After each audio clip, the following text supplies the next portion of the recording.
Okay, we're going to start in like a minute. There is still some seats available, so if you don't know the people, fucking make friends.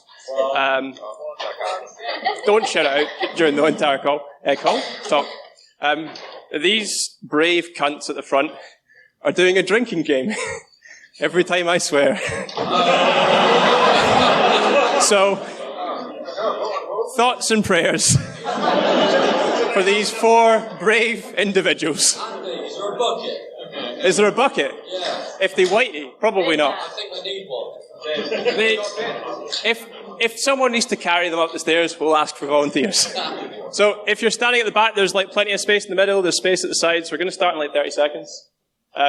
For those of you who are here for Chris's talk, he is in the room. All right, it's fucking on, you cunt. So for those of you who are here for Chris's talk, he is in the room, although he's not going to be talking. Hopefully, we'll find out. Neil and I are giving the 10 a.m. talk at 2 o'clock because someone fucked up yesterday and it didn't go so well. So we've gone through the logs. We know who you are. We'll find you later on and break your legs. Or not, but just have a strong word. So I'm going to hand the mic to Neil, and we're going to make a start. Just drop on. It's on. I just wanted to say thank you for everyone who turned up for the workshop yesterday. I think workshops are really, really important. It gives us a chance. Why's my microphone gone dead? It gives us a chance to show people what we do, and it gives them a chance to replicate. What the fuck is this on screen? What?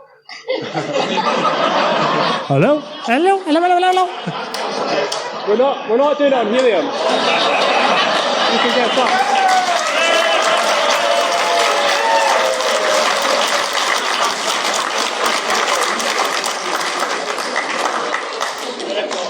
Okay, anyone who knows me know that I do not swear. Fucking wankers. There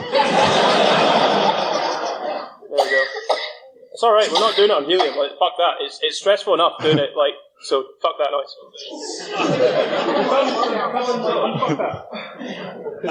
I wanted to say thank you for everyone who turned up yesterday. It was great. And I wanted to say a massive thank you for Chris this morning, who saw that we were stressed and said, yeah, he'll jump in, take our slot and let us have a go. Hell, I don't think I could do that.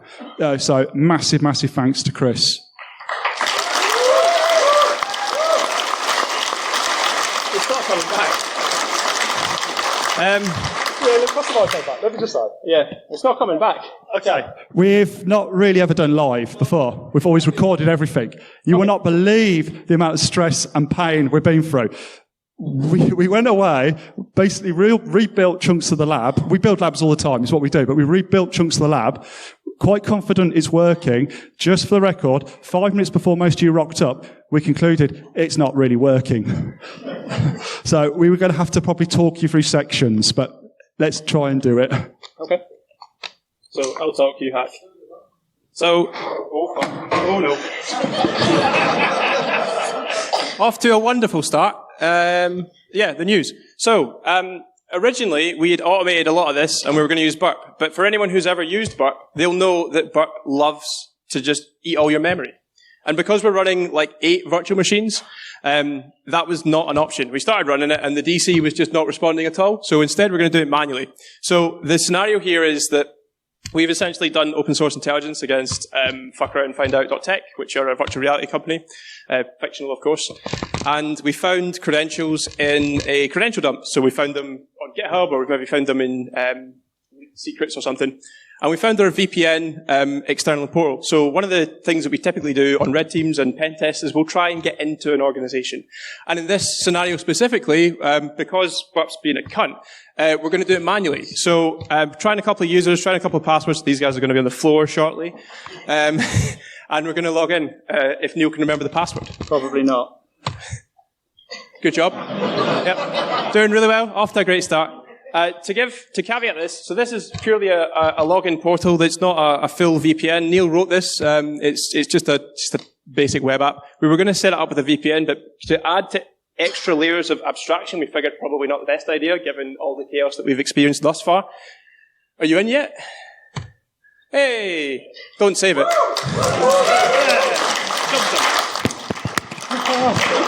Oh, didn't mean to do that. That was accidental. Hopefully it's not fucked. Sorry, guys. Right, the minute you get access to an SSL... Don't need it, do I? You have a bash. Have a go on there. Right, the second we get access into an SSL VPN, we're on the internal side and we're having fun. But we do this quite regularly, and we do still find that people use single-factor authentication on their SSL VPNs, which is amazing. Back in the day when there were IPsec VPNs, being able to steal someone's credentials actually didn't help you because you still needed the IKE password, was it? I can't remember. I used to be a network engineer a long time ago. Anyway, so what Andy is now doing is we missed one section out here. We decided we weren't going to do it. But when you are on an SSL VPN back in the olden days, they would sometimes have sort of hyperlinks, which you could click on things and access internal services. And one of them was a directory listing, was a website that had been configured for directory listing. Now, a lot of people will go, you don't see directory listing enabled anymore on a website. So when it's not visual, it's just a list of things you can click on. Now, I had it recently on a job, and I went hunting around it because I was a bit bored, thought I'd have a look. And I found reference to a directory that wasn't clearly there. So I thought, oh, that's interesting. I went hunting a little bit more, and I found references to passwords that could be used to access this directory. So I just kept going and going and going, and a directory listing is typically regarded as low vulnerability in a pen test report. Ended up being critical, actually, under the circumstance, because the amount of access I ended up gaining from just carrying on having a look. Right. Andy is now, are you ready? Do you want to talk? Okay, I'll go back then. Okay. So, typically we give talks and we show off other people's tools. And in this instance, we are showing off two tools that some other people have written, Rubius being one and Whisker being another, which we'll show later on. But what Neil and I have been working on for the last 6 weeks, 7 weeks, 8 weeks, is a suite of tools. The first tool that we're going to show off is a tool called SlinkyCat. Now, SlinkyCat is, think of it a bit like PowerView, but instead of having like a fuck ton of functions in one, it's these guys are drinking. Instead of fuck ton of functions in one, it's just constrained into like a shorter list. It works off of the ADSI PowerShell alias, which is a .NET library, which you can use to query using LDAP against domain controllers and query for different information. So what Neil and I have done is we've built 28 or 29 options, which will soon increase to 30 or 31 because of one of our colleagues who's written an ADCS module, which we'll release later, which will enumerate. So we're going to show this off. Do you want to do the hacks on top, or do you want me to do the hacks on top? Yeah. So we kind of made it a menu system to make it easier because we find that there's lots of different things. Some of the ones at the top are cut off, but essentially the first 5 are domain users, domain groups, domain controllers, and some other stuff. Yeah, so yeah, domain hosts, domain controllers, domain users, domain admins, all the usual stuff. So as you can see here, we're enumerating domain controllers. What this is doing is it's going to the domain controller. These guys have given up already. They're like, fuck this, shit talk. This is querying for anything in Active Directory. So we were chatting to people yesterday about this, and they were like, well, what about like honey tokens and things?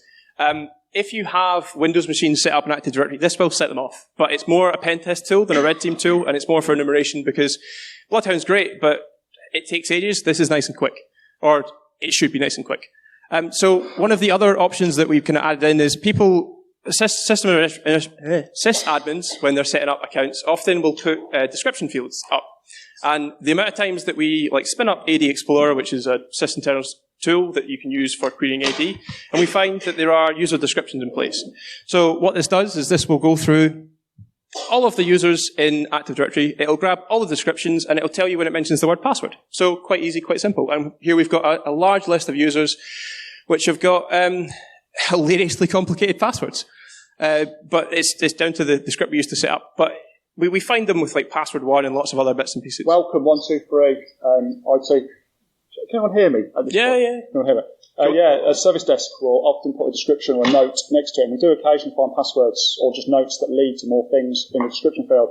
So it's definitely worth looking at. Can I name check the company where it originally got me thinking about it?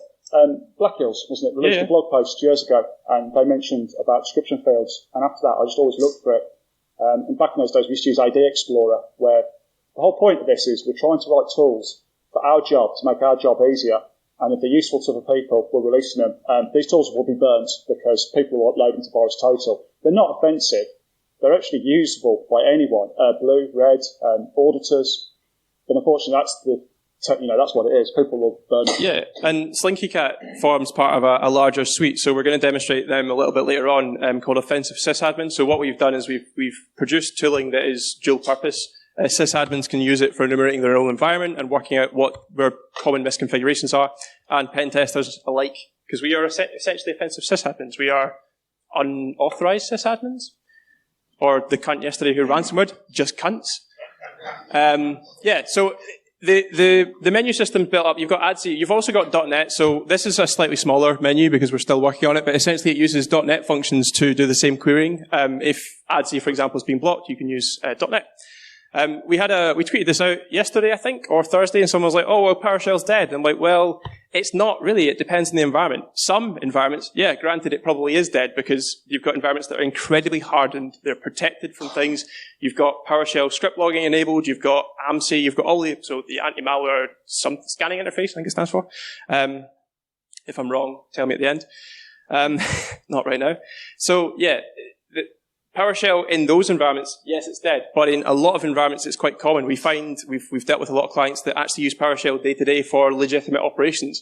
I did a red team for a client probably this time last year, and I was like, oh, we're using PowerShell, and you weren't blocking it. They went, oh yeah, no, our accounting department uses PowerShell on a daily basis, so it's on the allow list for all endpoints. I was like, that's why it got past the application whitelisting policy, because it's allowed.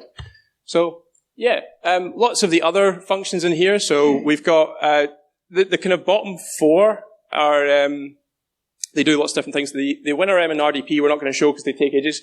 What these do is they will use the test connection PowerShell module and ADSI. So ADSI goes and indexes the controllers, and then it will use test connection to port scan them for different ports. Quite simple function, but it takes a while because the lab's got a lot of machines, but they're not all powered up. So as a result, it will take time.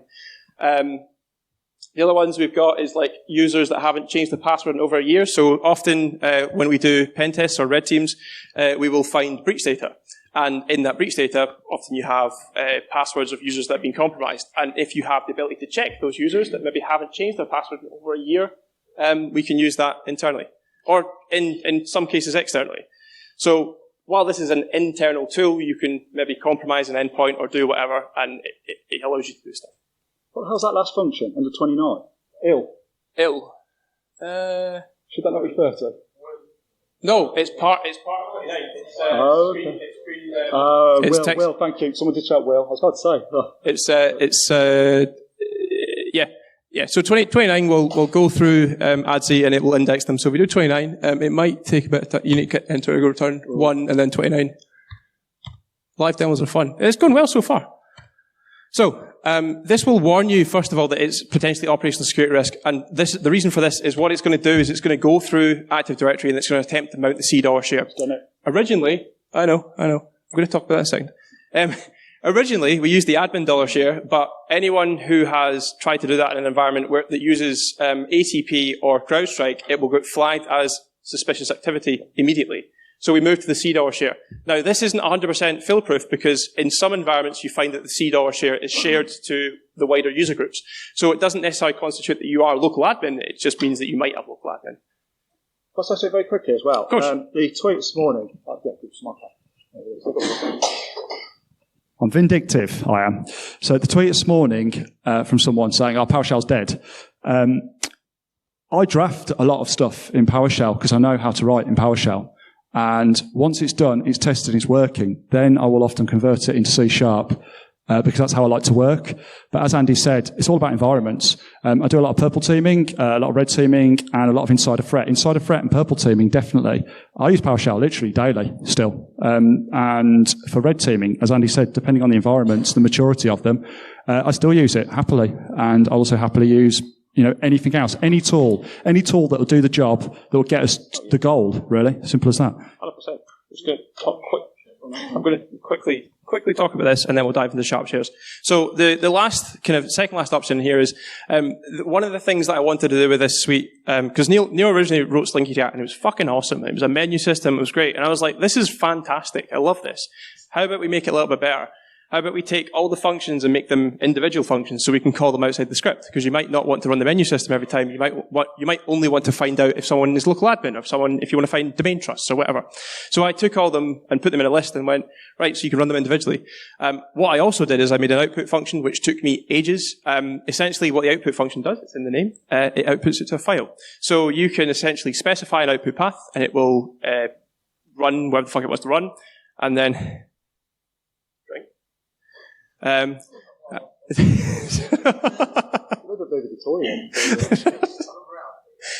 for anyone watching on YouTube, these people are doing a drinking game every time I swear, so I'm just double checking that they are drinking, keeping them in line.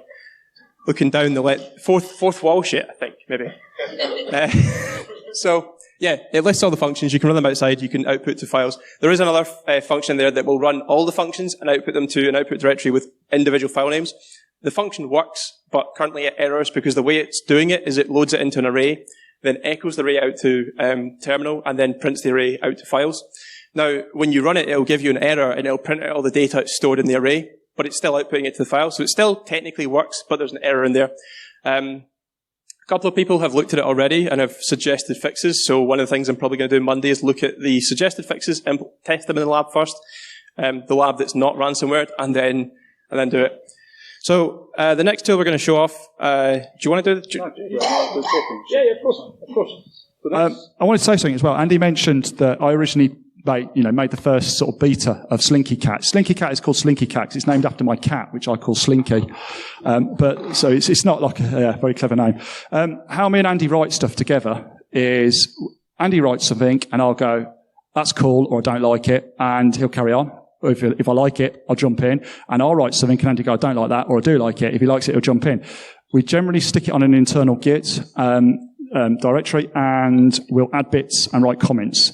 And, you'll literally just see notifications all the time. Andy's added this, or my exploit, added this. And that's how we work together. We communicate all the time, regularly, but when we're actually deving together, it's a bit weird how we work, but it works. So it does. Most of my dev happens at like 3 a.m. because I sleep. Yeah, Neil's got a family and a life, and I've got insomnia. So, hey. So the next tool is exclusively written by Neil. This is Sharp Shares. Sharp Shares will essentially... Actually, you wrote it. You can talk about it. Okay, this is something that I get really, really obsessed about, the most boring things. For me, on a domain, the most interesting thing you can ever get to is the shares. I absolutely love going through people's shares.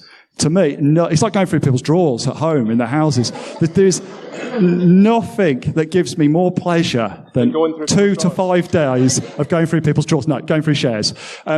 Every job we do, we find pretty much credentials. We work with the most mature. We work with the least mature, the public, the private sector. We do it all. And we just find credentials all the time in shares, or we find confidential documents or branded stuff that under no circumstance should a standard domain user have access to. And we can just fill reports with pretty pictures and, about the sort of the dangers of sharing this internally to just anyone in your corporation. Talk quickly about shares. Yep. So, talking about going through people's drawers, right? So, finding shares, you find lots of interesting information. And in a red team, typically, or even a pen test, you're looking for things like passwords. But now and again, you find the odd directory that looks a bit suspicious. And someone had created a directory a couple of years ago, actually now, which was do not open. And I'm like, fuck it, I'll open it. Why not? Like, and it was, when you fuck about on Windows and you create lots of different folders and subfolders. It was like, do not open. I warned you. Please don't open. And it was like 20 or 30 deep before they were like, and it was just a picture of, gotcha, bitch. And I'm like, cool. So that's my little war story about shares. I do have a conscience, and I feel quite guilty when you get to a load of users, backed up sort of directories that have not been secured properly, and any domain user at all can open them. And you'll see in someone's share 4 or 5 directories deep, personal, do not open. I feel bad, but I will still look. So it's what. 100%. Right. So Sharp Shares, what it is, written in C#. It goes to the domain controller. If I can remember, I wrote it about a month or 2 or 3 months ago. I forget. I can tell you how it works if you want. Andy can tell us in a bit. I forget absolutely everything. I have no memory whatsoever. Everything I do is in notes, and people go, how to do this? And I go, 5 minutes. And I'll send them an entire walkthrough on how to do it. That's how I work. Sharp Shares, basically, briefly, to tell you what it does. It enumerates all the machines on the domain. It's executed by the domain the domain user that executes it. It goes off to the domain controller, it enumerates all of the machines on the domain, and then it looks up the shares that user has writes access to. Not writes, read access to, sorry. And then that tells me where I have shares that I can access. Generally, we'll jump to a domain controller, the very first place, and we'll go for the sysfile and netlogon. But I like to know where the other shares are, the things that the people have forgotten about, the things that are hidden away, the IT shares, things like that. This tool will find that for you. Andy, if you want to execute it. Have you already done it? He's done it. There you go. So you execute it, and that's all it kicks out. So the user is a standard domain user, and those are the shares in our lab that standard domain user has access to. The interesting ones, obviously, are not the domain controller, because by default, well, they are interesting, because they're additional shares that are not normally there. But by default, a domain user has access to sysfile and netlogon in a typical environment. Even though we found out yesterday in the lab, that isn't always the case. I want to caveat this, though, right? Okay. So this specifically, so because this lab was rebuilt in the last 4 hours, we had a larger list. There was more shares and stuff. So typically, you index this, and it's going to index all the machines. It's going to go through, and it's going to see what shares are available. We had tons in here originally, but because this is a brand new lab, I didn't have enough. But I did have enough time to do it, but I didn't have enough patience to go through and do it. So as a result, there's only like 10 there or something. So the ADCS at the bottom, that's not going to have anything in it. If you go to maybe share one, it'll have stuff probably. A good one to note, actually, ADCS, Active Directory Certificate Services. The certain role share typically is open and is where the certificates live that you can enroll. One of the attack paths that we were going to show, is you won't be able to see this very well, but one of the attack paths that we were going to show was Active Directory Certificate Services, and unfortunately, trying to recreate the lab, it just wasn't playing ball, so we're going to show a different ADCS attack later on, which should work live, but I've got a video recording just in case, because it's a complicated attack path. But we'll talk about it in a minute. So, as Neil's just demonstrated, we have access to Share 1, which has a bunch of interesting stuff in there. Share 2 has got nothing in it. I don't think Share 3 has anything in it either. Obviously, NetLogon should have stuff in it. We'd hope. But then again, Andy created this a couple of hours ago, so it might not. Hey, it's got stuff in it. Good. Tried. So yeah, enumerate shares, nice and easy, nice and simple. There's lots of other tools out there that will enumerate shares. So if anyone's used like Snaffler, for example, Snaffler does similar. What Snaffler is a C# tool which will use distributed file shares and other methods to index all of the available shares on a Windows environment. And then it will use regular expressions and keywords to search out for interesting files. Now, that's really sexy, that's really cool. But we wanted to write something that was a little bit more basic, I suppose, like domain scrape. Yeah. So we wrote a tool called Domain Scrape, which is written in PowerShell. We also wrote a kit called Scraping Kit, which we released at the start of May, or maybe the start of June. What Scraping Kit does is it scrapes the domain controller specifically for keywords. You can give it keywords, you can use the prescribed list of keywords, and it will give you all the files that contain those things. What it also does is uses a really nice technique that Neil found, and we also subsequently found out that our colleague also found. If you compromise a user's endpoint, you can scrape their emails using COM objects, so distributed, or DCOM objects.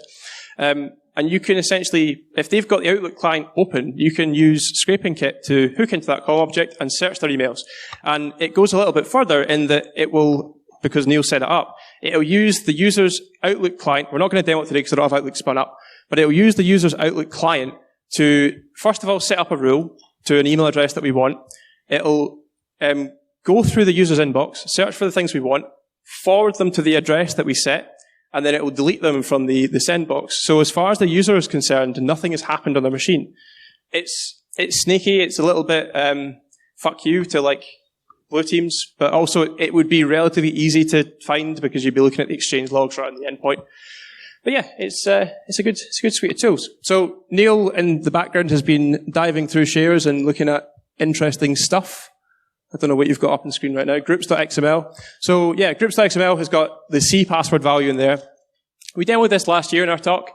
C passwords and groups.xml and group policy preferences is a really old vulnerability. You can't configure it anymore by default from 2016, 2019, but we do still find it in environments whereby an organization may have a legacy domain controller that they've brought it up to date, and as a result, groups.xml is kept. Let's quick session with that, good. Yeah, of course. So they kept itself and paced the microphone. I want to say about shares, while we made a tool to automate it, I, and Andy as well, personally like to go through manually. And I don't know if anyone spotted while I was in the background, I went to the sysfile directory and I went to explore a search, and all I typed in the top, can you just show you're not going to see it because it's too small, but in the very top, all I typed in was groups.xml, and that revealed the GPP, one of the policies that are in there. As Andy said, it's really old. You know, you don't find it on 99% of the domains you ever go to, but I'd still take a look, and I'll do it on every single job, because I did come across it on a job within the last few years, and it ended up giving me local admin to about 700 of their machines, which a typical user would then not go through all of those machines until they found one that actually gave them the credentials they required. But that's me. I will spend days and days and days hunting for things. Have we got the main screen? I do. Okay, right, let's do this. Keep talking. Okay. Let me have a quick look at what we are doing next today. Well, we're going to talk about the main screen, but I just need to load it into the Okay. Right. Andy is about to demo Domain Scrape, I'm going to try. which is one of the tools we are releasing.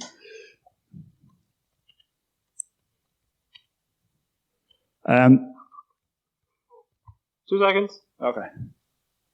Keep them busy. We'll put on the spot. I don't know what to talk about. I should just swear. Get you drinking. Right. Domain Scrape reveals very little. It's in PowerShell. Again, drafted in PowerShell. We will, at some point, make it in C#.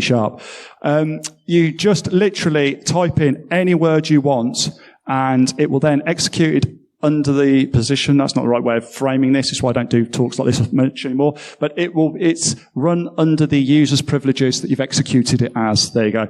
And it will then go to the domain controller. I might have put too many. This might crash. And it will enumerate all the machines on the domain, and then it will mount those shares as that user, and it will scrape through for the keyword that you've given it.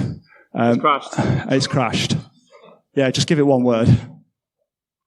Annoyingly, this has been working for weeks, but yeah, today nothing is working. It could be that there are no passwords, because it did just create these shares, so it could be that there was actually nothing in them. It could be exactly what Andy just said. Potentially the shares are freshly created and we haven't actually put anything in them. Basically, if there was stuff in there, it would be there and it would come up. But in this case, people are cunts. It's not doing it. So yeah, you can fuck around at home and find out.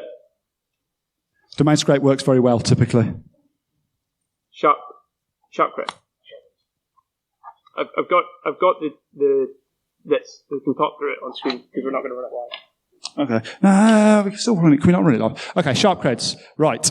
Written in C#. Sharp creds is password stuffing on speed. I don't like to say that word. But it allows you to, it automatically, Okay, we'll do it live. Okay, we're going to do it live. Okay. It can be executed from a non-domain joined or a domain joined machine. I'm absolutely obsessed at the moment with making anything AD related to be able to be used from a non-domain machine. Once you've authenticated with it, which Andy is presently doing, you don't need to do the full domain. You log in and it gives you 3 options. Option 3 is what you should definitely execute first. Option 3 tells you the password policy and the lockout policy. If you see a 0 for the lockout threshold, that means that they have not set one, and that is the default setting on a domain controller. So there's absolutely no lockout policy whatsoever, so we can try as many passwords as we like. What happens then, you go back to the menu and choose option 1. And you have 2 options, option 1 or option 2. Option 2 allows you to provide a list of usernames yourself, so you can just add 1, 2, 3, 4, 5, however many users you want, and just target those. Option 1 automatically goes to the domain controller and scrapes all of the domain users that are there. So you can see here we've got like 1,018 users. It then asks you for, do you want to save it? You have a choice here if you want to save those username lists for other tool uses, and you can say yes or no. And you say no, and then you continue, and then it asks you for a password choice. At this point, you put a password in. Oh, fuck, don't do that. Oh, yeah, it'll crash. Right, we discovered that for whatever reason, our VMs are running really, really, really, really slowly. A lot of users do happen to have that. Oh, wow, it's working. Bigger. Right, so what happened was, we matched the password. Back here, you can clap.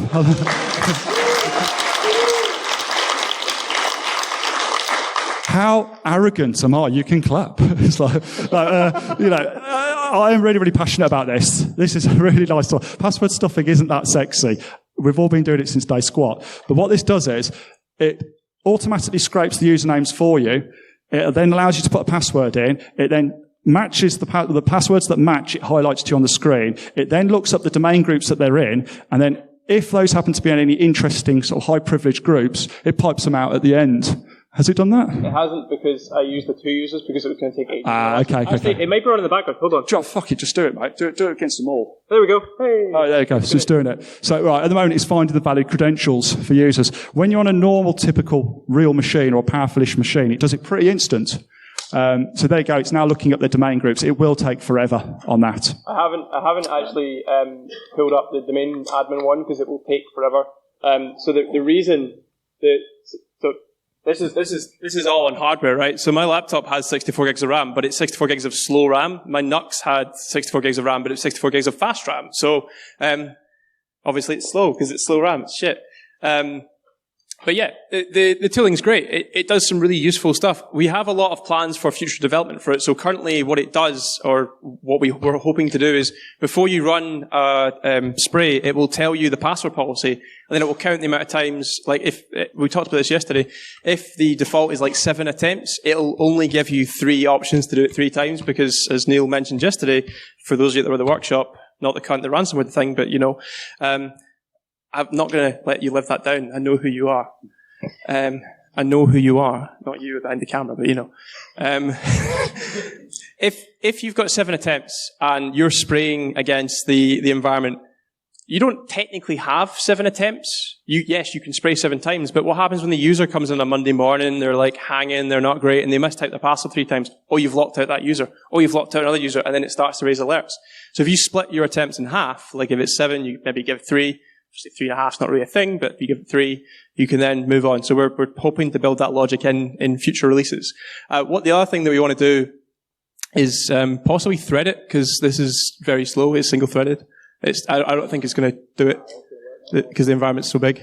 But yeah, it's a good tool. What other tools have we got? We've done Slinky Cat, we've done Domain Share, we've done Sharp Creds, we've done Scrape. We've talked about Scraping Kit. Yeah. 8 minutes in, mate. We've almost finished. We've got search to do. Oh yeah, search. This will take a wee while. So the next attack, I'm going to demo it because it's difficult, and not that Neil can't do it, but I've spent my morning like fucking about with it, so hopefully it worked. I've also got a screen recording of it if it goes horribly wrong. So essentially, the preamble to this is often in environments we'll find. So we're not releasing it, but we've got a tool. Might release it eventually. We've got a tool that scans for access control lists and access control entries within Active Directory, similar to what Bloodhound does and similar to what PowerView does, whereby you can see where users have control over objects within Active Directory. Now, what this PowerShell script does is it will go away, it uses ADSI, it uses all the functions, and it will find out where your user, or your user groups, because it does the indexing that Sharp Cred does, has access. Now, what we find in environments is that sometimes you find that you have generic write over a machine account, or certain objects. Now, with generic write, what you can do is you can modify the computer object, and you can do things to it. So the shadow credentials vulnerability enables you to modify the MS key credential attribute within Active Directory. And what that allows you to do is add your own certificate, which you can then authenticate with. Now, this is, it's not a new vulnerability, but we find it quite frequently inside environments whereby users have control over maybe, I don't know, a file share or something else. And what we found was with generic write, you can modify MS key credentials, you can add shadow credentials, you can register your own certificate. You quite done? I'm swearing quite a lot, actually, yeah. I use fuck as a comma, it's just one of these things. Yeah, so you can modify that attribute, and it remains. So what I mean by that is, if you modify that attribute, you do shadow credentials. Now, this is important for rollback as well in an environment. If you're doing this in a live environment, don't do what I'm about to do and clear the MS key credential, because it clears it for everyone, and if they've got it set up for legitimate purposes, it'll be fucked. But essentially, if they've got key credentials set and the user changes their password, you change the machine account password, the certificate remains, and it's a form of Active Directory persistence. What I recommend you do, and I'm going to show it in a second, is you list out what MS key credential attributes are set, if they are set, and then you take note of them, and then obviously add your version. or add your instance, and then you can go through. But what it's doing in the background is it's going away and it's requesting a certificate from the ADCS server. So you saw it in the share window a minute ago. Oh, look, it's done it finally. It's doing it. Yeah, anyway, we'll talk about it in a second. But yeah, it goes away and it requests a certificate and says, I am the domain controller, or I am a domain admin, give me a certificate, and I'm going to become that user. Look at me, I'm the domain admin now. That's essentially what it's doing. And by doing that, you can then authenticate with the Kerberos ticket of that machine account or that user account or whatever. It's not exclusive to machines. You can use it for users as well. So anyway, enough of me chatting shit. Let's try and do it live. And if it doesn't work live, I've got a video of it just in case. So. Oh, fuck. Sharpcred just taking its time. Yep. So let's Control-C that. Don't talk amongst yourselves. This is going to be live. This is definitely when it's going to probably go wrong. No, it'll be fine. I believe. So, we're going to list, and we're going to, well, actually, no, first of all, right, so, before we do this, K-list lists what K-list is meant to list. There we go. Quite a lot of tickets. I'm just going to purge them. So what I'm doing here is I'm listing what Kerberos tickets I've got in my session. The reason that I've got so many Kerberos tickets is primarily because we've indexed all the shares, so we've got a lot of CFS, SIFs, and a bunch more ones. So we're going to purge them. We're going to do K-list again. None. We're going to try and directory list the domain controller, which we should not be able to do because we're not domain admin. Like I was talking about earlier on, the $, that's $4. The $C share shouldn't be accessible. It's not accessible. Great. So what we're going to do is we're going to do whisker, list, target, DC1.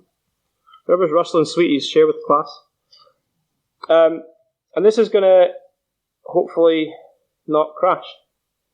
So what this is going to do is it's going to look for the MS key credential. It's usually quicker than this. For fuck's sake. We'll try to. This is when I find out it's going to. Fuck it, I've got a video of this. That's done. No, it's not. We'll give it a second. Fuck it, we'll just add one. We'll see if adding works. Usually you'd list it, but we'll just try add one. So what it's doing is it's on screen. It's finding that it's telling you that there's no path. Yeah, it's telling you that there's no path being provided. Oh, there you go, it's doing shit. Shit. That wasn't meant to happen. That's what I feared would happen. Try DC1. So just change the 2 for a 1, and I'll talk through it. This should hopefully work. If it doesn't, I've got a video of it. But yeah, it's essentially going to create a certificate in base64, attribute it to the MS key credential, and then give it a password, which is randomly generated. What this is doing here is it's searching for the account in Active Directory, so it connects to the domain controller, goes through all of the available accounts, and then it will try and find those. The account that I've chosen is the DC1, so it's the machine account of the domain controller. Oh, that's a good sign. Please don't fail.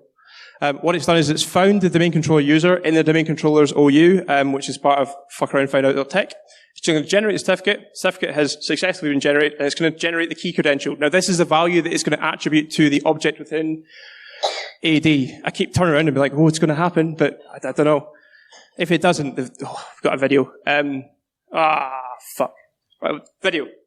So, we'll go back to the slides. This was working earlier on, but as we found, it was going so well. Yeah, it's still working in the background. So we'll go, not Slinky Cat. This one. No, not that. Not that. This one. Yeah, I'm going to talk through it. Okay, play one. Right.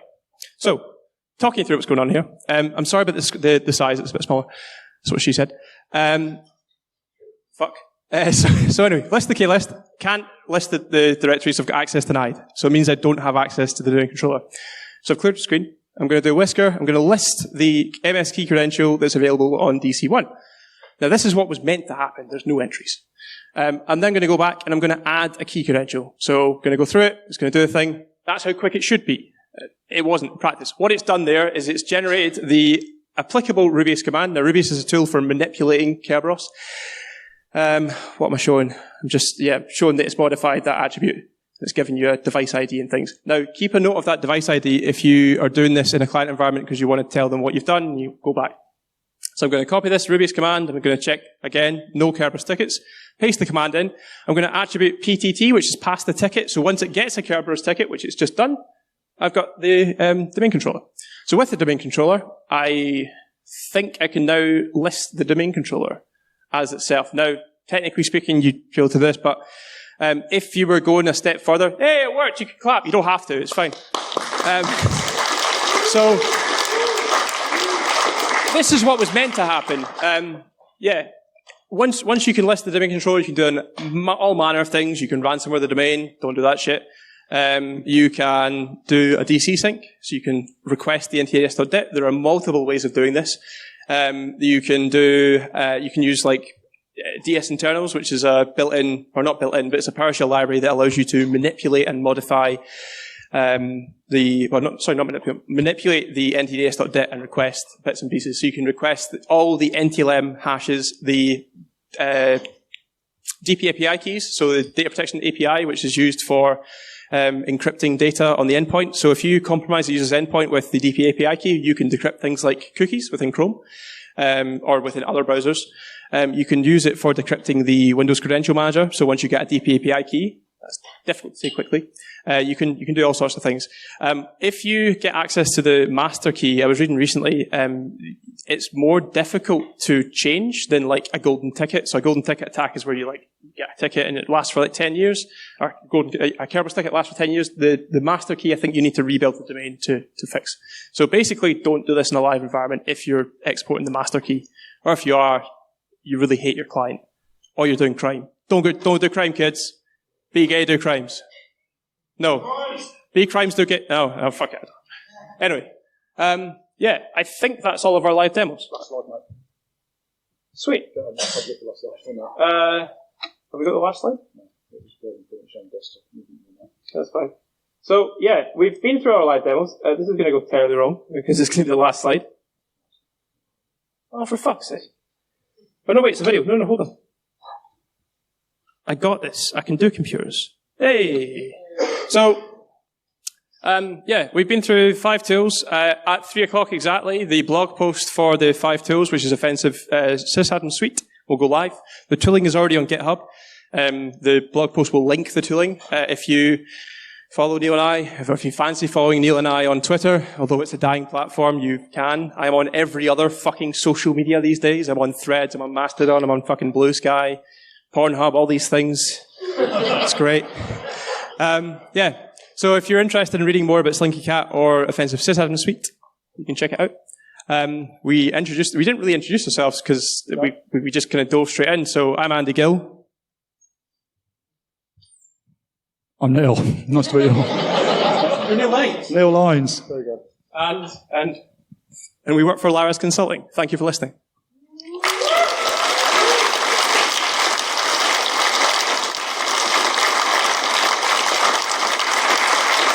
So we've got 15 minutes. Has anyone got any questions about anything we've shown or anything specifically? Or he's going to take helium. Great. Thank you for coming. Excellent. I've got another count to go. Can we hurry up with this? All right. Fucking get on with it. You can't. Right. Anyone got any questions? I'll bring the mic up to you if you do. Or I'll repeat the question. Don't all rush at once. Oh, there's a question at the back. What I feel like an internal kind of organization, what recommendation of how you kind of like protect/use the top thing? So improving internal security. The question was, what if you're an internal organization and you use these tooling to prove internal? Is that more like detection? Well, if you're internal blue team, you'd be looking at detections for large amounts of LDAP traffic. Now, obviously, within an environment that can get quite noisy. So one of the things that Slinky Cat does specifically is it requests everything, so it's an asterisk. You can write alerts for that on the DC.